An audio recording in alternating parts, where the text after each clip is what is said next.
வணக்கம். இது திண்டுக்கல் சாரதா சமையல். இன்னைக்கு வந்து பிரெட்டில் வந்து வெஜிடபிள்ஸ் வச்சு ஒரு சாண்ட்விச் பார்க்க போகிறோம். வெறும் பிரெட்டாக கொடுத்தா பிள்ளைங்க வந்து சாப்பிடாதீங்க. இந்த மாதிரி சாண்ட்விச் மாதிரி செஞ்சு வெஜிடபிளும் சாப்பிட்ட மாதிரி இருக்கும், பிரெட்டும் சாப்பிட்ட மாதிரி இருக்கும். வாங்க பார்க்கலாம். Evening snacks. இன்னைக்கு வந்து நம்ம பிரெட்டு சாண்ட்விச் பண்ண போகிறோம். வெஜிடபிள்லாம் வச்சு பிரெட் சாண்ட்விச் பண்ண போகிறோம். அதுக்கு வந்து நான் வந்து 3/4 ஆனியன் தான் எடுத்துருக்கேன். 3/4 கூட இல்லை, 1/2 ஆனியன் தான் எடுத்திருக்கேன். எடுத்து பொடியாக நறுக்கி கொடுத்துட்டாங்க. இது ஒரு கேரட் துருவி வச்சுருக்கேன். ஒரு 4-5 பீன்ஸ் வந்து பொடியாக நறுக்கி வச்சுருக்கேன். ஒரு சின்ன தக்காளி நறுக்கி வச்சுருக்கேன். ஒரு உருளைக்கிழங்கு வந்து நான் பாயில் பண்ணி வச்சுருக்கேன். இது தேவையான பொருள் வந்து கரம் மசாலா 1 ஸ்பூன் நான் போட்டுக்குவேன்.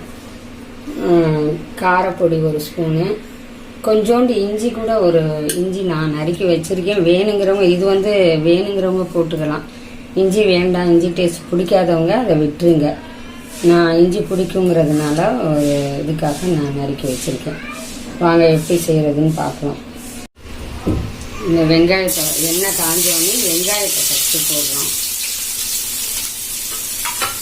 வெங்காயத்தை போட்டு வதக்கிக்குவோம்.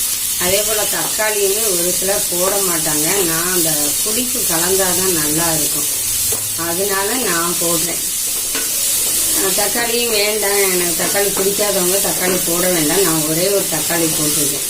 ரொம்ப இதெல்லாம் வதங்க வேண்டாம் வெங்காயம், ஏன்னா எல்லா காயும் சேர்ந்து வேகையில நல்லா வெந்துடும்.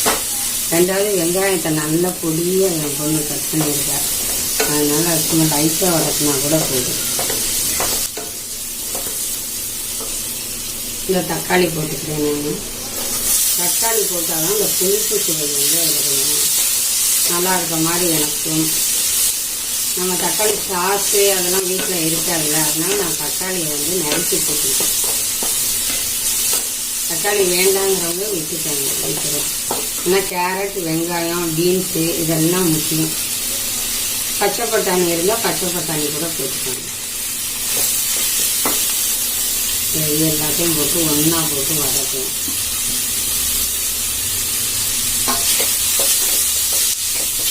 நல்லா வதங்கட்டும்.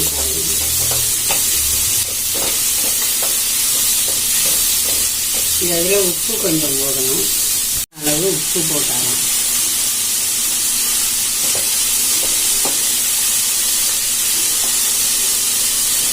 உப்பு, மிளகாத்தூள், பச்சை மிளகா கூட போடுறதுனா போட்டுக்கலாம். ஆனால் அது வந்து யாராவது கடிச்சிட்டாங்கன்னா உரைக்குதுன்னு சொல்லுவாங்க, வாயில் பட்டுச்சுனால. அதனால நம்ம மிளகாத்தூள் போட்டுக்கலாம். இது வந்து அவ்வளோவா இதாக இருக்காது, வாயில் கடிபடாது, எல்லா இடத்துலையும் ஈவனாக போயிடும்.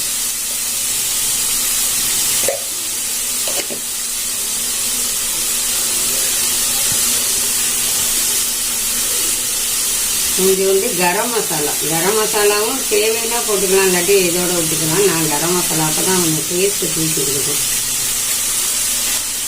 கரம் மசாலா, தக்காளி, இஞ்சி இது 3 வந்து ஆப்ஷன் தான். வேணுங்கிறவங்க போட்டுக்கங்க, வேண்டாதவங்க விட்டுக்கலாம். மற்றது எல்லாம் தான் கட்டாயம் போடணும்.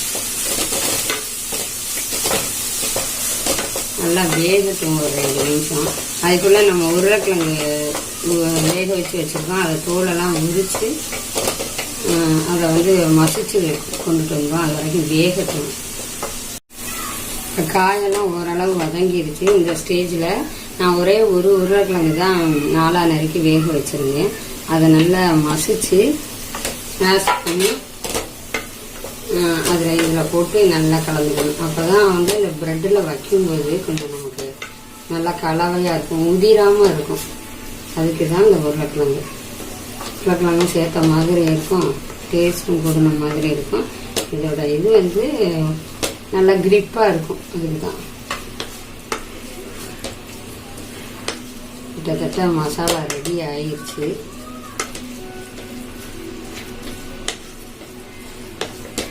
மிடில் ஃப்ளேம்லேயே வச்சு செய்யுங்க.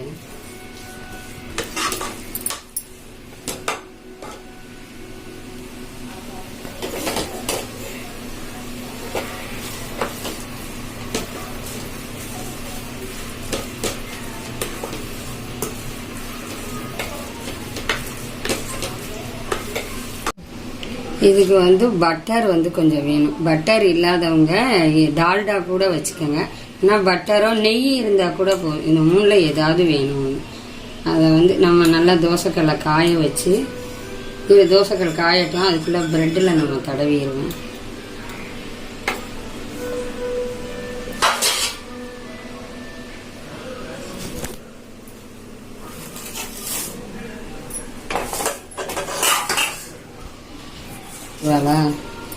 ஒரு ஸ்பூன் இதை எடுத்து இந்த மசாலாவை நம்ம செஞ்சு வச்சுருக்க சட்டியில் உள்ள மசாலாவை எடுத்து இந்த இதில் வந்து வச்சிடணும். இந்த ப்ரெட்டில் வந்து வச்சிடணும். வச்சுட்டு நல்லா இப்படி ஸ்ப்ரெட் பண்ணி விட்டுட்டு இந்த இன்னொரு ப்ரெட்டை வச்சு இதில் வந்து இப்படி அமுக்கிடணும். அமுக்கிட்டு இப்போ என்ன பண்ணணும், நம்ம ப்ரெட்டு இது பட்டர் அல்லது டால்டா, நெய், இது 3ல் ஏதாவது ஒன்று யூஸ் பண்ணிக்கலாம். பட்டர் இருந்தால் நல்லா இதாக இருக்கும்.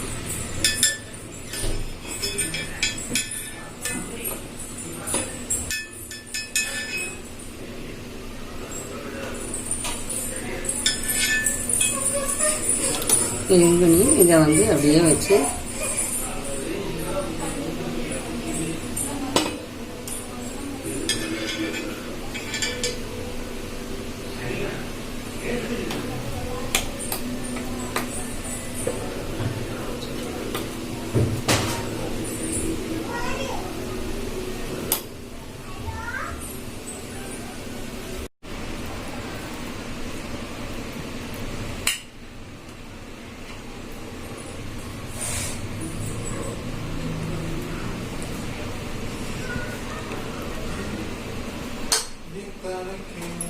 இந்த ப்ரெட்டை எடுத்து இது மேலே அப்படியே அமுக்கி விட்டுரும்.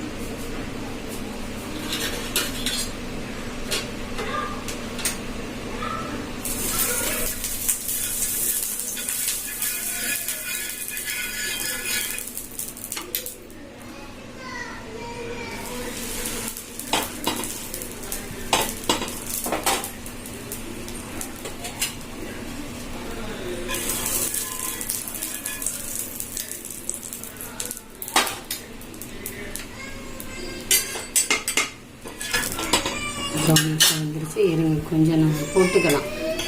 கீழேக்கும் வேணும்ல, அதனால வந்து பட்டர் போட்டுக்கணும்.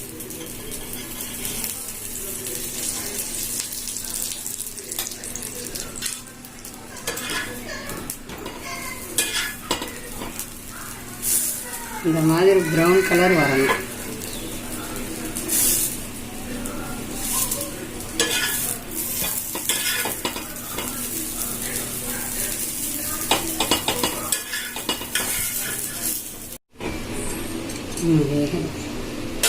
இந்த இது வந்து ப்ரௌன் கலரில் வரணும்.